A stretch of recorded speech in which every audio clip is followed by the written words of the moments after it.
우리는 이스라엘의 3대 절기에 대해서 지금 다루고 있고 이미 저희가 유월절과 그리고 오순절에 대해서 함께 나누었습니다. 오늘은 마지막 절기인 초막절입니다. 초막절은 시기적으로는 타작마당과 그리고 포도주 틀의 수출을 다 수장한 후에 이스라엘 백성들이 그 소출의 풍성함으로 인하여 하나님 앞에 나아가는 일종의 추수감사와 같은 그런 의미를 가지고 있는 절기입니다. 그래서 곡식과 과실의 추수를 다 거둬들여서 그것을 잘 갈무리하고 난 이후에 하나님께 드리는 절기다. 그래서 추수하다 할 때 그 숫자, 거둘 숫자에 그다음에 저장하다 할 때 장자, 거두어서 그 저장하는, 수장한다라고 하는 그런 의미로서 수장절이라고 그렇게 부르기도 합니다. 히브리어로는 스콧이라고 그러는데 이 스콧이라고 하는 말의 의미는 초막이라고 하는 의미를 가지고 있습니다. 초막절의 명칭은 이스라엘 백성들이 출애굽을 한 이후에 40년 동안 광야 생활을 하죠. 광야에서는 끊임없이 하나님의 구름 기둥과 불 기둥이 이스라엘 백성들을 인도하는 대로 이스라엘 백성들이 따라다녀야 했기 때문에 어떤 고정적인 벽돌집이라든지 혹은 어떤 그런 집들을 지을 수가 없었습니다. 장막에 거주하면서 언제라도 하나님의 인도하심이 있으면 그 자리에서 장막을 꾸려서 이동하고 또 하나님의 구름 기둥과 불 기둥이 어느 한 곳에 머물러 있으면 그곳에 머물러 있고 하는 이런 계속해서 이동하는 그런 그 시간이 광야이었기 때문에 언제든지 그 이스라엘 백성들은 광야에서는 그 초막을 치고서 하나님의 뒤를 그렇게 쫓아가야만 했습니다. 그래서 광야 40년 동안 초막 생활을 했던 그 시절을 기념하며 되새기기 위해서 이제 이스라엘 백성들이 가나안 땅에 들어오고 난 이후에도 나뭇가지와 그리고 또한 나뭇잎으로 초막을 지어놓고 7일 동안 그곳에 거처하면서 절기를 지켰기 때문에 초막절이라고 하는 그런 그 명칭이 붙어 있습니다. 사람은 새로운 환경에 들어가서 안락하게 되면 그리고 또 생활이 풍요해지게 되면 예전에 본인이 겪었던 고난들을 많이 잊어버리기 마련입니다. 오죽하면 개구리 올챙이 기적 생각하지 못한다라고 하는 그런 한국 속담이 있겠습니까? 근데 당대에 어떤 한 사람도 자기가 과거에 어떤 어려움을 겪었든지를 잊고 살아가는 그런 때인데 당대가 아닌 그 후대의 세대가 선대의 어려움을 이야기란 거의 불가능한 것이 아닐까 싶은 생각이 듭니다. 불과 66년 전에 이 땅에 동족 상잔의 비극인 6.25 한국전쟁이 발발했습니다. 저는 물론 한국전쟁 당시에는 태어나지 않았기 때문에 그 당시의 어려움이 어떤 것인지 그냥 귀로만 들었을 뿐입니다. 식량난, 전쟁난, 주택난 이런 너무나도 여러 가지 어려움들이 많이 있었지만 그 어려움을 극복하고 현재의 경제 발전을 이룬 데에는 우리 부모님 세대나 선배 세대의 헌신과 희생이 있었기에 가능합니다. 그런데 우리 선배들의 그 시대, 우리 부모님들의 시대의 그 어려움들, 보릿고개라든지 그리고 6.25 전쟁 당시에 있었던 어려운 이야기들을 하면 우리 자녀 세대에서는 이해를 하지 못합니다. 우리 자녀 세대는 지금 현 시대는 어떻습니까? 먹을 것이 없어서라기보다는 먹을 것이 너무 많아서 문제가 되는 그런 시대가 도래했기 때문에 그저 우리 자녀들의 세대에는 그저 지금과 같은 경제 성장, 지금과 같은 풍요함, 지금과 같은 풍부함이 원래부터 있었던 것인 양 그렇게 착각을 하며 살아가게 되는 것이죠. 이것이 바로 인간입니다. 이스라엘 백성들 역시 마찬가지였습니다. 그들이 새 땅에 들어갔죠. 가나안 땅에 들어갔습니다. 가나안 땅에 들어가서 처음 얼마 동안은 그래도 하나님의 은혜에 감사하며 살아갔겠죠. 그러나 시간이 흐름에 따라 이스라엘 백성들의 마음속에서 하나님에 대한 감사의 마음들이 점차 사라져 버리고 말았습니다. 그래서 이 하나님께서는 이스라엘 백성들에게 특별히 들어가기도 전에 이제 이 초막절을 지키라고 하는 명령을 내려주십니다. 이 초막절을 지키는 절기의 규례는 과거 그들의 조상이 광야에서 체험했던 광야 장막 생활을 단 일주일만이라도 그들의 몸으로 체득하고 그리고 그 시절을 기억하며 하나님의 은혜를 기억할 것을 요청하는 바로 그러한 절기였습니다. 그들이 어떻게 지금 현재 안락하고 그리고 평안한 가운데에 이 은혜로운 자리에 이르게 되었는지를 하나님 앞에서 감사하는 절기, 그것이 바로 초막절이었습니다. 이제 초막절의 실제적인 규례를 한번 살펴보기를 원합니다. 우선 몇 가지 사진을 잠깐 보도록 합니다. 아마 이 사진들을 가운데는 아마 여러분들께서 이전에 그 초막절 제가 그 강의를 하면서 이미 보여드린 그런 사진이지만 혹 못 보신 분들을 위해서라도 다시 한번 보시도록 하겠습니다. 잠깐 좀 보겠습니다. 예, 현재 이스라엘은 이제 아마도 예전에 이 성경 이 기록될 그 당시에는 초막을 좀 더 그럴듯하게 지었겠지만 현대 이스라엘에서는 초막을 지을 만한 공간도 그렇게 부족할 뿐만 아니라 또 초막을 짓는 것도 조금 좀 예전하고는 좀 다르게 이와 같이 좀 엉성하기도 합니다.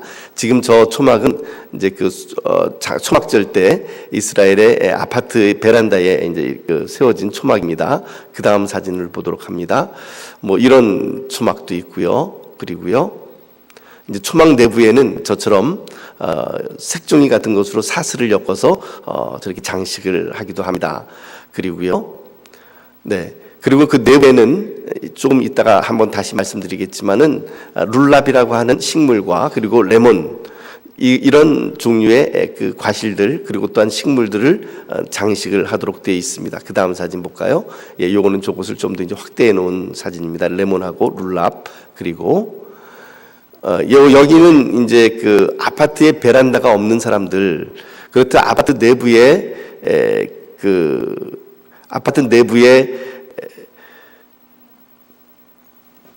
베란다 이 초막을 설치할 수는 없기 때문에 왜냐하면 이 초막을 설치할 때의 규례는 반드시 하늘이 보여야만 합니다. 그러니까는 하늘이 보여야 하는 이런 그 규례에 따라서 바깥에 혹은 베란다나 혹은 바깥에 설치를 해야 되는데 베란다가 없는 그런 그 아파트에 사는 사람들은 저처럼 야외에다가 바깥에 공원 같은 곳에 저렇게 초막을 만들어 놓기도 합니다.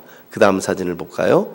예, 뭐 조금 더 확대해 놓은 사진이고요. 그리고요, 역시 이 초막을 장식하는 데는 일단 뭐 그 나뭇가지와 그리고 또한 잎사귀들 가지고서 이렇게 그 장식을 합니다. 그 다음 사진을 보면 종려나무 가지를 위에 그 올려놓고 이렇게 또 장식을 하기도 합니다.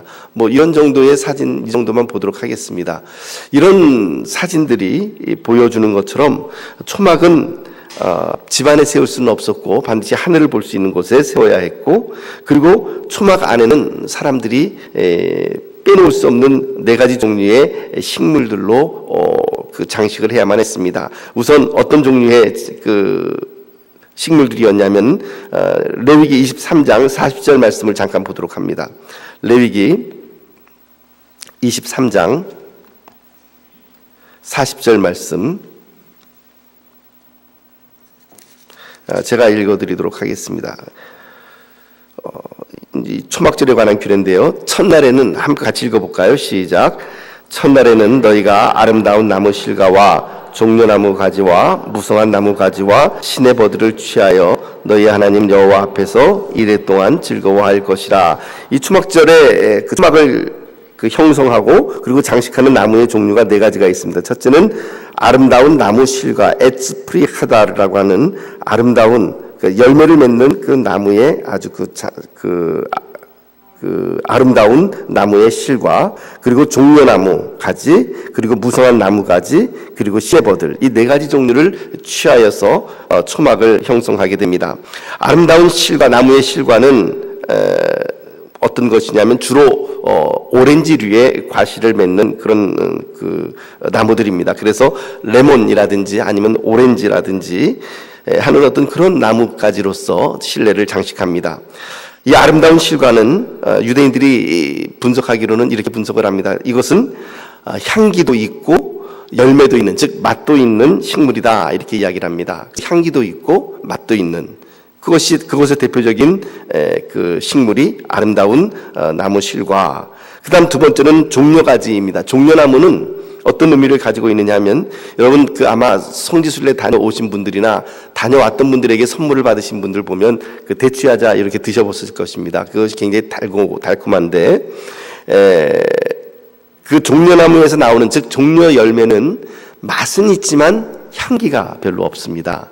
그래서 이 종려나무 가지를 어디에 빗대냐면 맛은 있지만, 즉 열매는 있지만 향기는 없는 식물의 대표로 종려나무를 뽑습니다. 그리고 무성한 가지, 이것은 히브리어로는 하다사라고 이렇게 표현되어 있는데 영어로나 혹은 한국어로는 이 하다사가 무엇인지 이렇게 표현할 길이 없어서 그냥 무성한 가지라고 이렇게 표현을 해 놓았습니다. 근데 이 하다사는 향기는 아주 진하지만, 향기는 있지만 열매가 없는 그런 식물입니다. 마지막으로 시내버들, 말 그대로 버드나무 가지인데요, 이것은 열매도 없고 향기도 없는 식물입니다. 그래서 이 네 가지 식물을 이렇게 쭉 보면은 각각 그 독특한, 첫째는 아름다운 나무의 실과는 열매도 있고, 즉 맛도 있고, 그리고 향기도 있고, 그 다음에 종려나무는 맛은 있지만 향기는 없고, 그 다음에 하다사는 무성한 가지는 향기는 있지만 열매가 없고, 그리고 마지막으로 버드나무 가지는 이것도 없고 저것도 없고 맛도 없고 그 다음에 향기도 없고, 이런 네 종류의 그 식물이라고 표현하는 것이죠. 그래서 이 네 가지 식물을 가지고 이 초막을 형성하게 되는데, 탈무드에 보면 이 네 가지 식물은 네 종류의 이스라엘 백성들을 상징한다라고 그렇게 기록이 됩니다. 첫째로 아름다운 나무의 실과처럼 열매가 있고 향기가 있는 그런 그 나무는 누구를 상징하는가?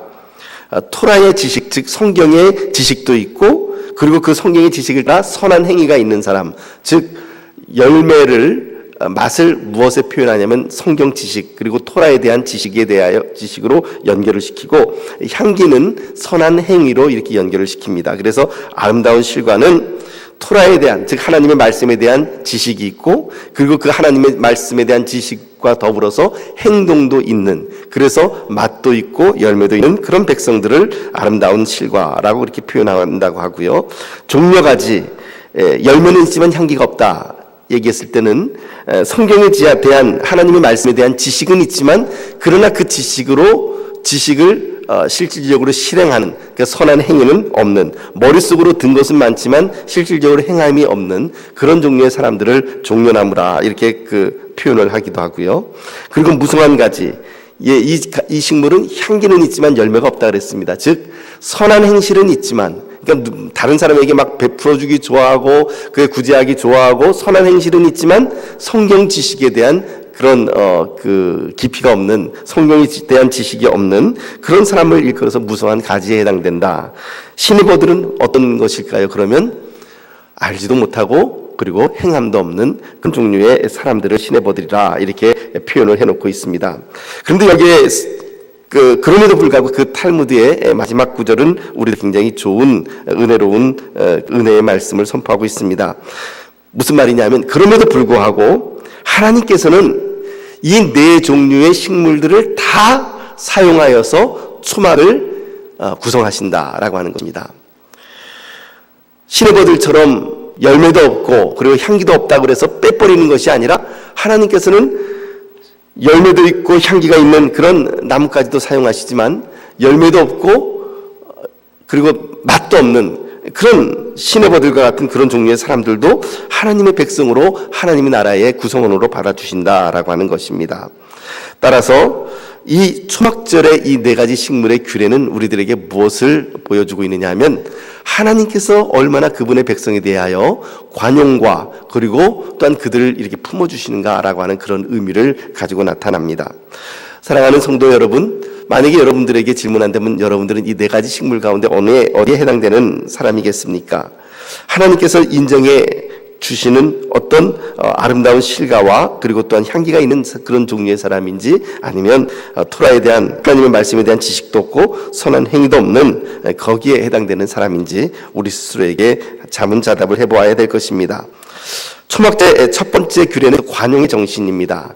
하나님께서 이 모든 네 종류의 식물을 다 관용하여 초막을 이루시는 것처럼 하나님의 나라를 이룰 때에는 이와 같이 때로는 우리가 생각할 때는 열매도 없고 그리고 선한 행위도 없는 사람들조차도 하나님께서 허용하신다라고 하는 그런 은혜가 있고요. 초막절의 또 다른 규례는 무엇이냐면 기뻐하는 것입니다. 기쁨의 절기가 바로 초막절입니다. 15절 말씀 우리 함께 읽어보도록 합니다. 15절 말씀 시작. 내 하나님 여호와께서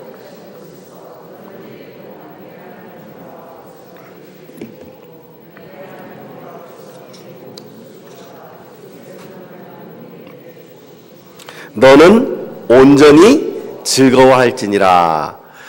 맨 끝에 구절이 뭡니까? 너는 온전히 즐거워할지니라.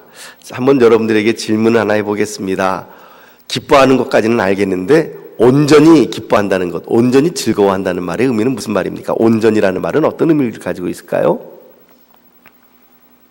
어떤 것이 온전히 즐거워하는 것입니까? 예, 심혜순 권사님, 좀 크게 한번 말씀해 주십시오. 온 마음을 다해서, 예, 그것 굉장히 좋은 대답이십니다. 맞습니다. 온 마음을 다해서 즐거워하는 것. 아주 잘하셨습니다. 그런데 이 너는 온전히 기뻐할지니라, 즐거워할지니라 라고 하는 이 말의 의미는 히브리어로 보게 되면 이렇게 표현을 해놓고 있습니다. 베하이타 악 사메아. 너는 오로지, only, 그러니까 영어로는 only죠.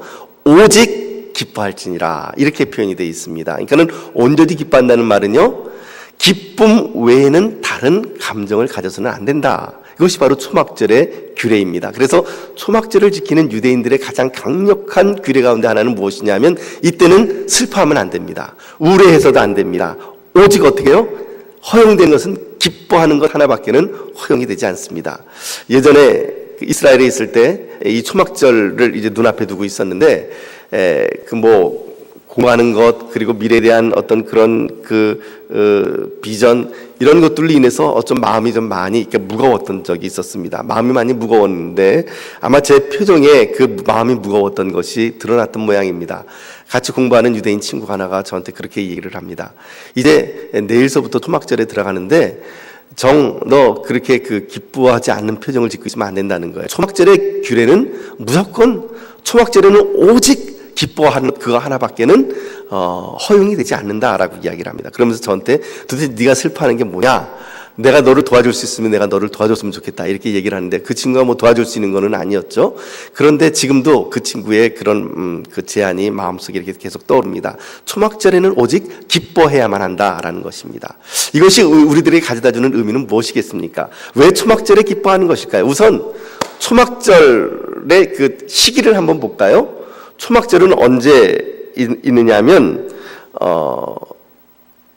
3대 절기 가운데 제일 마지막에 오는 절기입니다. 그래서 일반적으로 한 9월 말 정도쯤에, 한국 양력으로는 9월 말 정도쯤에 그 초막절이 옵니다.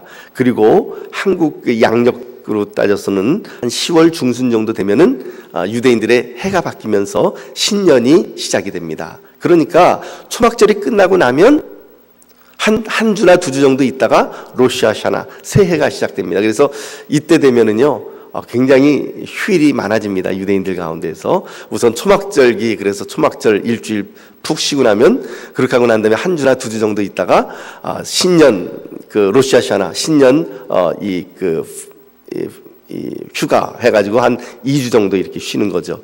그래서 한 주 쉬었다가 한 주 있다가는 2주 쉬고, 이런 식으로 많이 부럽죠. 우리 같은 경우도 좀 그런 경우가 이렇게 있으면은 사람들이 많이 쉴 수 있을 터인데, 이처럼 초막절이라고 하는 것은 그 해의 가장 마지막에 도래하는 절기입니다. 농경적인 의미로도 어떤 의미를 갖고 있다 그랬습니까? 곡식을 추수하고 잘 갈무리해서 다 곡식 창고에 들여놓고, 이제 새해를 이제 조금 있으면 요 끝나고 나면 새해가 도래하게 되는 것이죠. 그러니까 마지막 추수 후에 그 해의 가장 마지막 타임에 오는 이 절기이다 보니까 초막절이, 이것이 우리들에게 가져다주는 의미는 어떤 의미를 갖고 있는가? 성도의 마지막, 우리 성도들의 마지막은 무엇으로 끝난다는 것입니까? 성도들의 마지막은 기쁨으로 끝난다요? 아니면 슬픔으로 끝난다? 기쁨으로 끝난다입니다. 성도들의 마지막은 기쁨으로 끝난다는 것입니다. 하나님께서 우리들에게 베풀어 주신 놀라운 은혜를 따라서 우리들의 삶의 인생의 마지막은 반드시 기쁨으로 끝난다는 것이에요. 때로 과정에 있어서는 가시밭길을 가기도 합니다. 과정에 있어서는 돌짝밭길을 걷기도 합니다.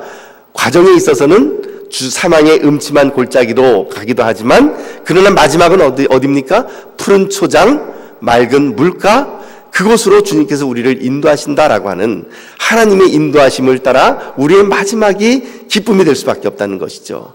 사랑하는 성도 여러분, 요한계시록 말씀을 보게 되면 하나님의 나라에 이르기까지 때로는 환난도 있고 어려움도 있지만 요한계시록의 마지막에 우리들에게 보여주는 것은 무엇입니까? 눈물과 근심과 사망입니까? 아니면 기쁨과 생명과 생명수의 강입니까? 네, 그것이죠. 기쁨과 생명과 생명수의 강, 영생, 그것이 성도들에게 있는 마지막 우리들의 인생의 결론이라고 하는 사실을 하나님은 이 추막절 절기를 통하여 우리들에게 보여주고 있는 것입니다. 사랑하는 성도 여러분, 기억하시기를 바랍니다. 오늘 우리들이 살아가는 인생 가운데 때로는 어려움이 있을 수도 있고요, 넘어질 수도 있습니다. 그러나 여러분들의 마지막이 반드시 승리로 이루어질 것임을 믿으시기를 바랍니다. 오늘 여러분들 우리들의 마지막은 반드시 기쁨과 승리가 될 줄 믿습니다. 그것이 바로 하나님께서 우리들에게 보여주시는 놀라운 은혜입니다. 초막절과 관련된 예수님의 가르침이 요한복음 7장 37절에서 38절 가운데 나타납니다. 우리 같이 한번 읽어보도록 할까요? 요한복음 7장 37절 38절 시작. 명절 끝날 곧 끝날에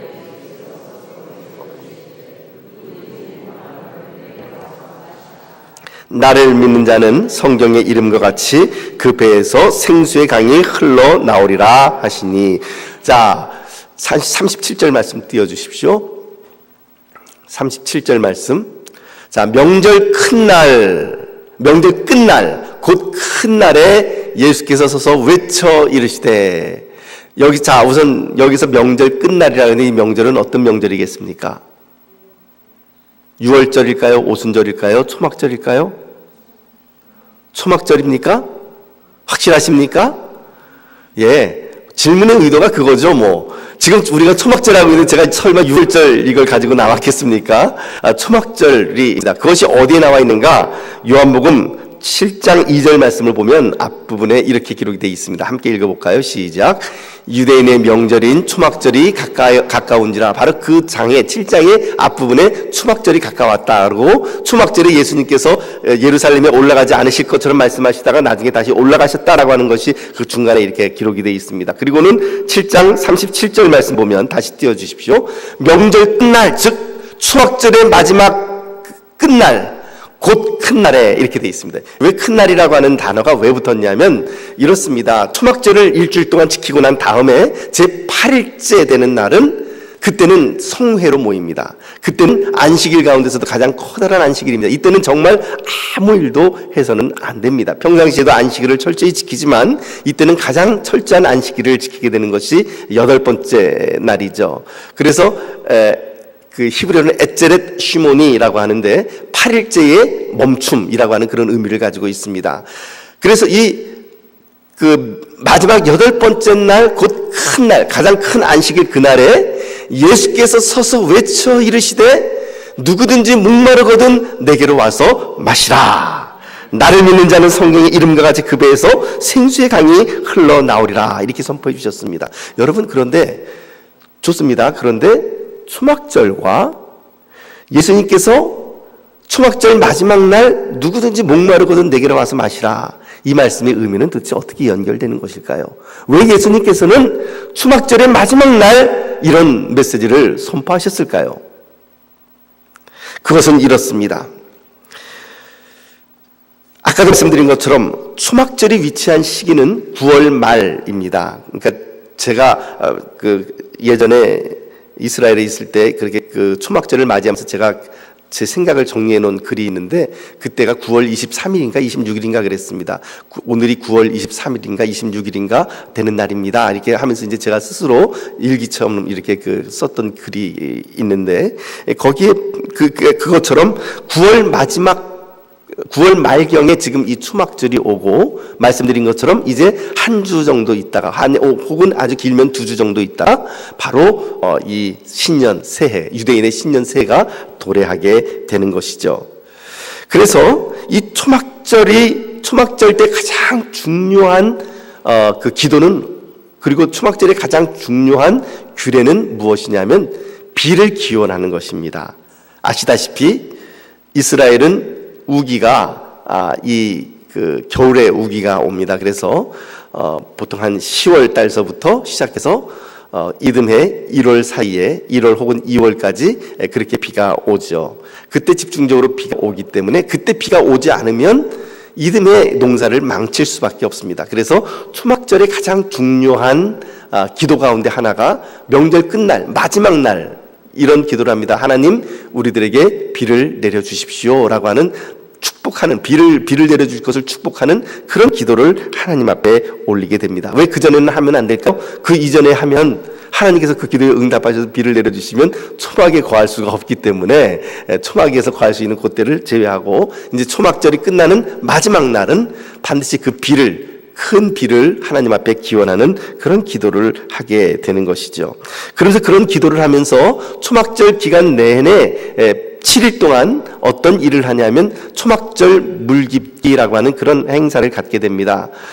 이 초막절 물깃기는 어떻게 진행되느냐 하면 예루살렘 성전에서 제사장이 은잔을 가지고 어디로 내려가느냐면 한 그 성전에서 밑으로 남쪽 아래쪽에 실로암 연못이 있는 쪽으로 약 한 500m 정도를 이제 그 은잔을 가지고서 내려갑니다. 그러면 그 제사장의 뒤를 따라서 백성들이 같이 다 제사장의 뒤를 쫓아서 이렇게 퍼레이드를 벌이게 되죠. 그 제사장이 그 은잔에 실로암 연못의 물을 가득 채우고 그리고는 그것을 가지고 다시 올라옵니다. 또 백성들이 그 뒤를 따라서 쫙 다 올라옵니다. 이때가 언제 시작하느냐 하면 그 초막절 물깃기 행사는 저녁 해질 무렵에 그것을 행하게 됩니다.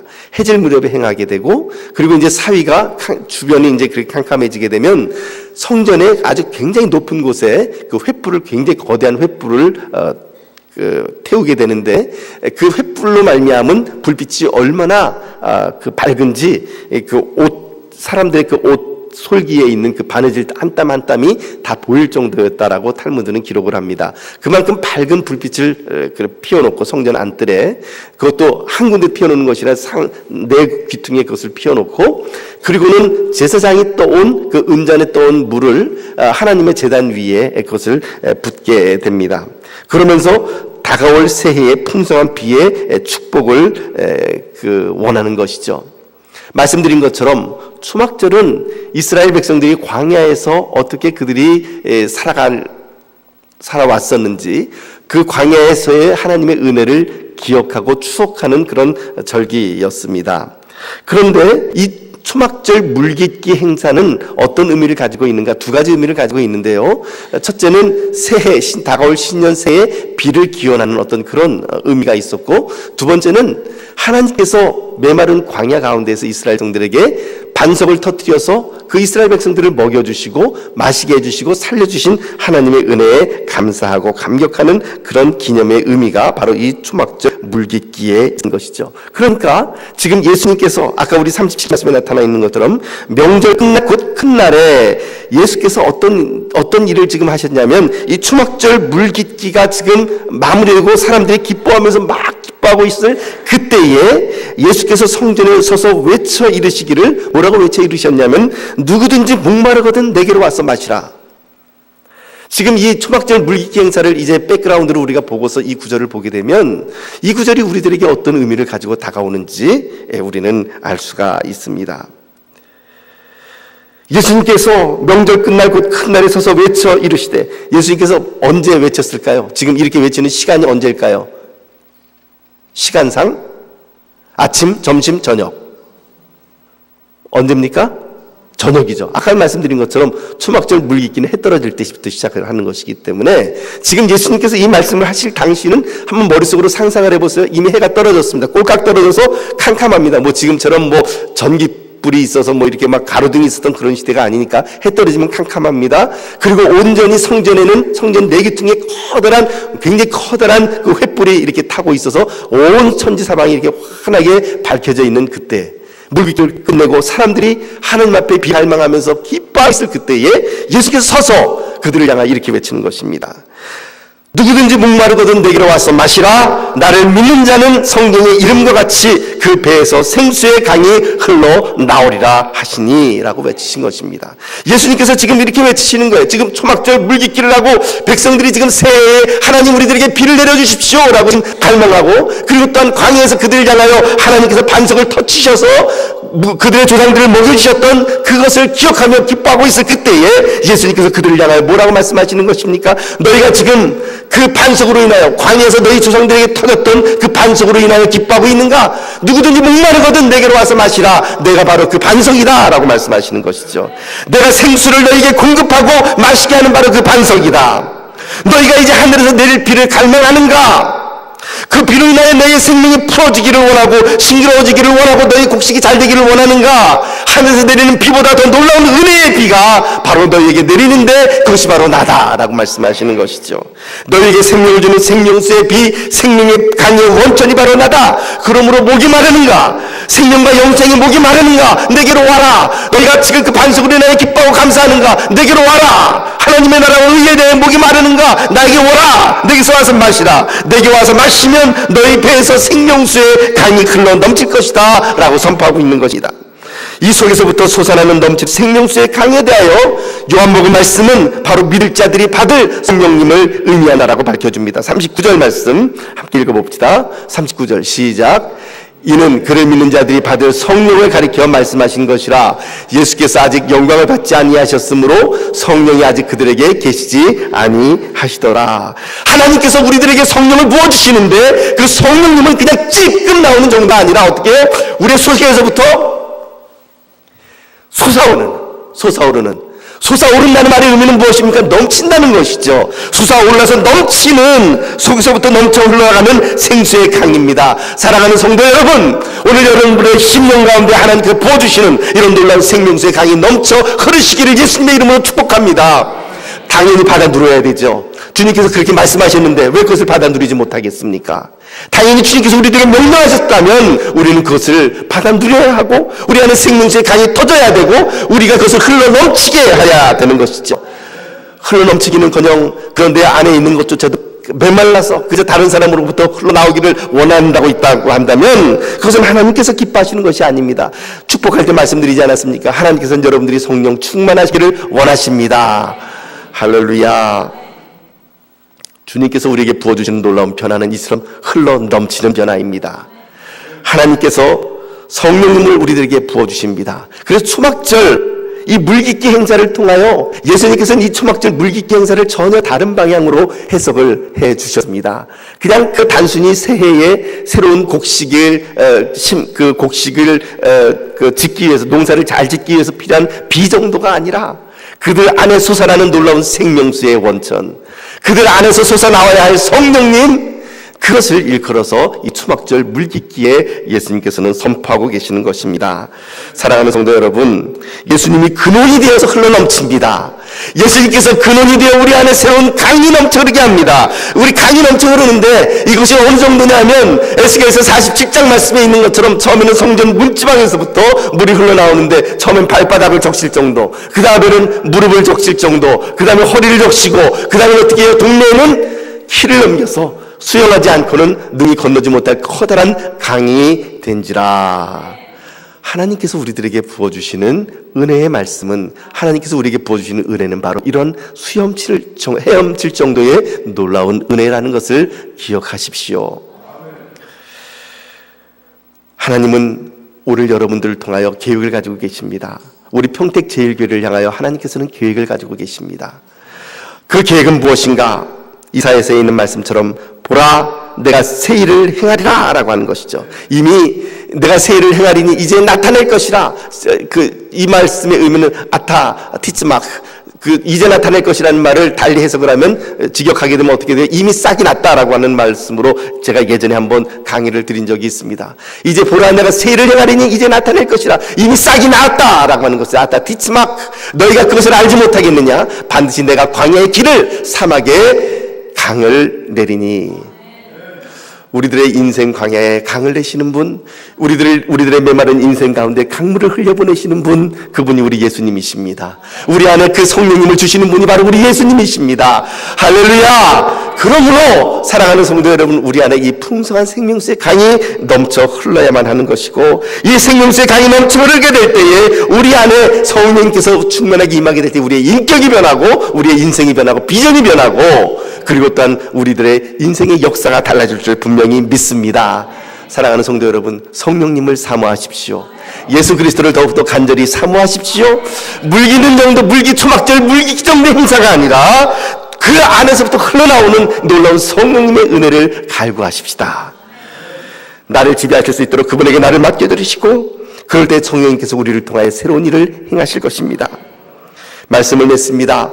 초막절의 규례는 예전에 내가 어떤 사람이었는지, 우리 민족이 어떤 민족이었는지를 기억하는 순간입니다.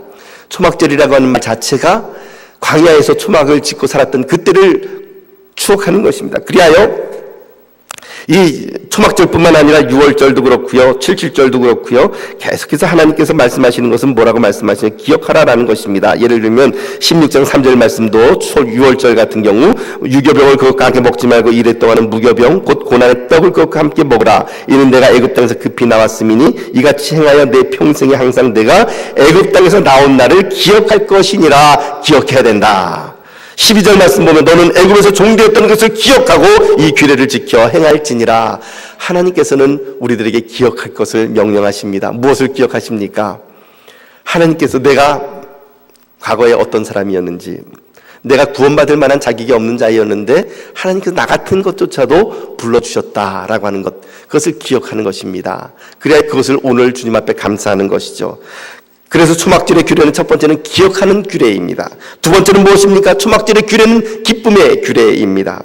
오로지 기쁨으로만 맞이할 수 있는 절기, 우리 인생의 마지막이 반드시 기쁨이 될 것이라고 하는 것을 믿는 절기, 우리 인생의 마지막 결론이 승리와 기쁨이 될 수밖에 없다라고 하는 것을 우리들에게 보여주고 있는 절기, 그것이 바로 초막절입니다. 또 다른 초막절의 절기는 무엇입니까? 관용의 절기입니다. 비록 열매도 없고 근데 향기도 없는 그런 시내버들과 같은 그런 존재를 할지라도 그 하나님의 초막을 구성하는 하나의 요소가 될 수 있다라고 하는 것, 그래서 하나님께서 나를 관용해 주시고 포용해 주신다라고 하는 것, 그렇다면 내가 다른 사람들을 향하여 얼마나 더 관용하고 포용해야 될 것인가, 그것을 하나님께서는 우리들에게 그렇게 말씀하십니다. 너희가 너희의 죄를 용서하지 아니하면 하늘에 계신 아버지께서도 너희의 죄를 용서하지 않으시리라. 어디 나오는 말씀이죠? 우리가 지난주에 함께 살폈던 주기도문의 가장 그 마지막 부분에 예수님께서 주기도문을 가르치시고 마지막 하신 말씀이 그것이 아니겠습니까? 주기도문 자체에도 우리가 우리의 죄를 사하여 준 것처럼 우리의 죄를 우리가 왜 기억이 안 납니까? 예, 우리가 우리의 죄를 사하여 준 것 같이 우리의 죄를 사하여 주옵소서라고 그렇게 기록을 하고 있는 것이 주기도문의 말씀이 아니시겠습니까? 사랑하는 성도 여러분, 그처럼 하나님께서는 우리들을 관용해 주십니다. 서로 관용할 수 있게 되기를 바랍니다. 서로 용납할 수 있게 되기를 바랍니다. 무엇보다도 이 초를 통하여서, 초막절 물깃기를 통하여서 예수님께서는 우리들 안에 성령께서 솟구쳐 오르시고, 예수님께서는 우리들 안에 성령께서 충만하게 되시기를 소원하시고 원하시고, 그래 누구든지 목마르거든 내게로 와서 마시라라고 초청하고 있는 이 사실을 반드시 기억하시고, 성령 충만함으로 우리 안에 솟구치는 기쁨으로 성령의 능력으로 이 초막절의 정신을 지켜나가시는 저와 여러분들이 되시기를 예수님의 이름으로 축복합니다. 기도하겠습니다. 하나님 아버지, 오늘 이 초막절의 규례를 통하여 우리가 기억할 줄 아는 사람들이 되게 하시고, 우리가 관용할 줄 아는 사람들이 되게 하시고, 우리들의 인생 마지막이 기쁨이 될 수밖에 없음을 기억하며 주님 앞에 기뻐하는 자들이 되게 하옵시며, 무엇보다도 우리 안에 솟구쳐 오르시는 성령님의 생수의 강이 우리 안에 넘쳐 흐르고, 그리하여 그것을 다른 사람에게 흘려보낼 수 있는 놀라운 하나님의 은혜가 우리 가운데 있게 하여 주시옵소서. 예수님 이름으로 기도하옵나이다. 아멘.